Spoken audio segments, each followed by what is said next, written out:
ইতিহাস সাক্ষী দেয় যে কোনো মানুষ, যে কোনো সাম্রাজ্য অথবা যে কোনো ব্যক্তির পতনের পেছনে তার সবচেয়ে কাছের বিশ্বস্ত মানুষটি সবচেয়ে বড় খলনায়কের বা মির্জাফরের ভূমিকা রাখে। গতকালকে থেকে সারা পৃথিবী অবাক যে ভেনেজুয়েলার প্রেসিডেন্ট নিকোলাস মাদুরোকে কিভাবে এত সুরক্ষিত একটা দুর্গ থেকে 5 থেকে 10 মিনিটের একটা অভিযানে আমেরিকার ডেল্টা ফোর্স তুলে নিয়ে গেল। আপনার মনে কি প্রশ্ন জাগে না যে আমেরিকা কি আসলে এতটাই শক্তিশালী? না, প্রশ্ন হচ্ছে এই দুর্গ যেখানে নিকোলাস মাদুরো থাকত, সেই দুর্গের প্রতিটি দরজা, জানালা, ছিটকিনি, প্রত্যেকটা কিছুর তথ্য মার্কিন ডেল্টা ফোর্সের কাছে যাচ্ছিল টাইম টু টাইম। মাদুরোর অবস্থান, সেখানকার পরিবেশ পরিস্থিতি, সিকিউরিটি সিস্টেম কি, অথবা কোন পথে কি করা যাবে, টোটাল সিস্টেমকে যে সিস্টেম লেস করে দিয়েছে মাদুরোর খুব কাছের একজন ব্যক্তি, অর্থাৎ তার নিরাপত্তা বাহিনীর মধ্যে থাকা মার্কিন একজন গুপ্তচর। চাঞ্চল্যকর তথ্য প্রকাশ করেছে আন্তর্জাতিক গণমাধ্যমগুলো। ভেনেজুয়েলার ভূখণ্ডে ঢুকে ছোট্ট একটা অপারেশন চালিয়ে মাদুরো এবং তার স্ত্রীকে নিশ্ছিদ্র নিরাপত্তার একটা দুর্গ থেকে, একটা বেডরুম থেকে ঘুমন্ত অবস্থায় এসে যেভাবে পাকড়াও করেছে, তাতে অবাক হয়েছে বিশ্ব মিডিয়া। এই অভিযান এত সহজ করেছে একজন বিশ্বাসঘাতক। ভেনেজুয়েলার প্রেসিডেন্ট মাদুরোর অত্যন্ত ঘনিষ্ঠ ওই ব্যক্তি প্রতিনিয়ত তথ্য পাচার করত মার্কিন সরকারের কাছে। এক প্রতিবেদনে এই তথ্য জানিয়েছে রয়টার্স। প্রতিবেদন অনুযায়ী অপারেশন অ্যাবসলিউট রিজলভ, এই অপারেশনটার নাম ছিল অপারেশন অ্যাবসলিউট রিজলভ। সেখানে মার্কিন স্পেশাল ফোর্স, সিআইএ, এফবিআই এমনকি আপনার যে ডেল্টা ফোর্স যৌথভাবে এই অভিযান পরিচালনা করা হয়েছে। প্রায় 150-র কাছাকাছি মার্কিন যুদ্ধবিমান গতকালকে আকাশে উড়েছে। আমরা বুঝতেই পারি নাই কখন কি ঘটে গেল। তো শুধুমাত্র গতকালকের এই 10 মিনিটের অপারেশন 10 মিনিট না, কয়েক মাস যাবত এটার প্র্যাকটিসিং চলছিল। এমনকি নিকোলাস মাদুরো যে প্রাসাদে বা যে দুর্গে বসবাস করেন, সেইটার একটা অবকাঠামো তৈরি করেছিল ইতিমধ্যে মার্কিন এই ডেল্টা ফোর্স।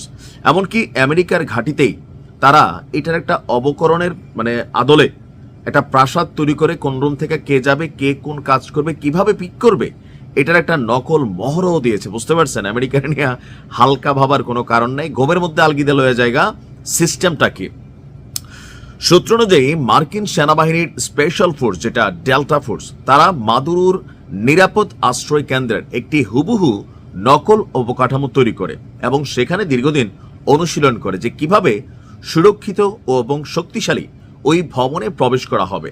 প্রবেশের সকল তথ্য দিচ্ছিল মাদুরোর নিরাপত্তা বাহিনীতে থাকা তার ভাই বা বন্ধু সমতুল্য এই ব্যক্তিটি। তবে তার নাম গোপন রেখেছে মার্কিন গোয়েন্দা সংস্থাগুলো। আর প্রতিটি ধাপ ছিল পূর্ব পরিকল্পিত, যার কারণে অল্প সময়ে এই কাজটা করা গেছে। এই পরিকল্পনা শুরু হয়েছিল গেল আগস্ট থেকেই। মাদুরোর চলাফেরা, সময়সূচি, নিরাপত্তা ব্যবস্থা সম্পর্কে টাইম টু টাইম তথ্য পাচ্ছিল আমেরিকা। আর মাদুরোর ঘনিষ্ঠ এক ব্যক্তি গোপনে এই কাজ করছিলেন সিআইএর জন্য এবং অভিযান চলাকালে তার অবস্থান নিশ্চিত করতেও প্রত্যক্ষ ভূমিকা রাখেন। সব প্রস্তুতি সম্পন্ন হওয়ার 4 দিন আগে অভিযানের অনুমোদন দিয়েছে ডোনাল্ড ট্রাম্প। তবে অপেক্ষা ছিল ঘটনা ঘটানোর জন্য। শুক্রবার রাত 10:46 চূড়ান্ত নির্দেশনা দিয়েছিল ট্রাম্প। সেই অনুযায়ী গভীর রাতে মার্কিন যুদ্ধবিমানগুলো ভেনেজুয়েলার রাজধানী কারাকাস এবং আশপাশের এলাকার আকাশ প্রতিরক্ষা বস্তুতে হামলা চালায়।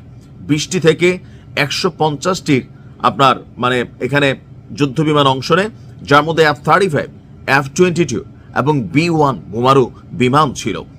হামলার আড়ালে ভারী অস্ত্রসহ কারকাসে প্রবেশ করে মার্কিন স্পেশাল ফোর্স।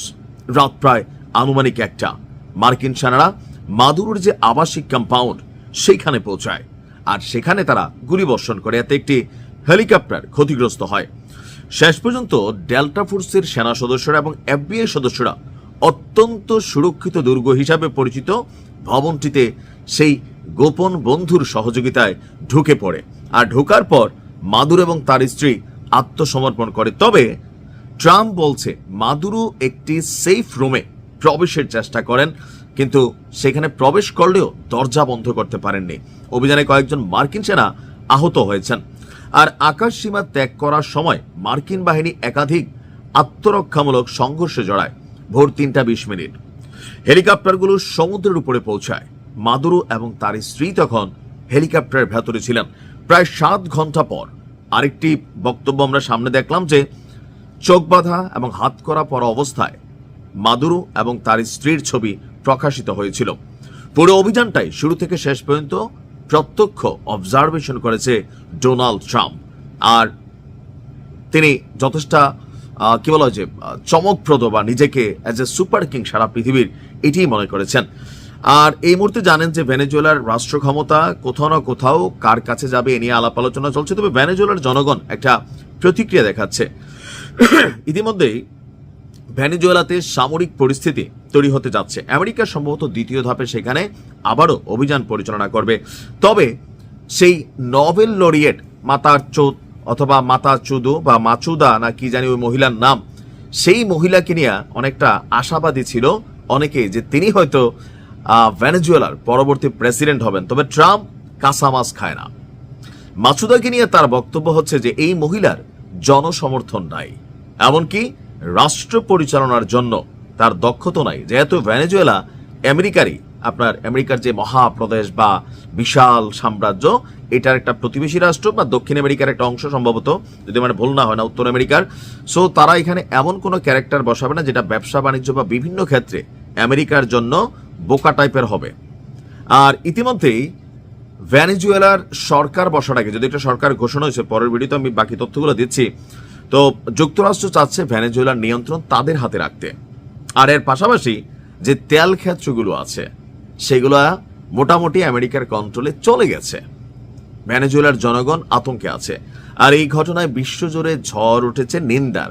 তো নিন্দা সে ক্যা হে, আপনি গালাগালি করতে পারবেন, বকাবকি করতে পারবেন, স্টেটমেন্ট দিতে পারবেন, বিবৃতি দিতে পারবেন।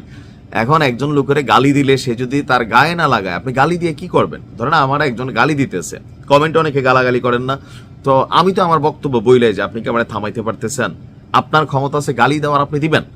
তো তদ্রুপ ডোনাল্ড ট্রাম্পকে অনেকেই গালি দিচ্ছে। আর সবচেয়ে মজার ব্যাপার হচ্ছে ভেনেজুয়েলা চীনের উপর অনেকটা নির্ভরশীল ছিল।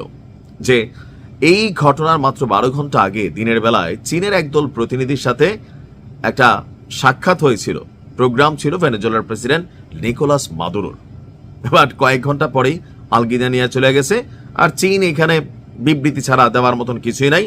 আর সর্বশেষ মাদুরোর অবস্থান হচ্ছে মার্কিন যুক্তরাষ্ট্রের কুখ্যাত একটা কারাগারে, যেখানে বড় বড় অপরাধীদের রাখা হয়। এটাই হচ্ছে আমেরিকা। That's the reality. জিহাদ যারা করেন, মেশিনারিজ থাকা লাগে না, তো আলগিদা লয়ে যাবগা, টেরও পাইবেন না। এই জন্য আমি বলি বাংলাদেশকে সামরিক শক্তিতে বলিয়ান হতে হবে। ভালো থাকুন।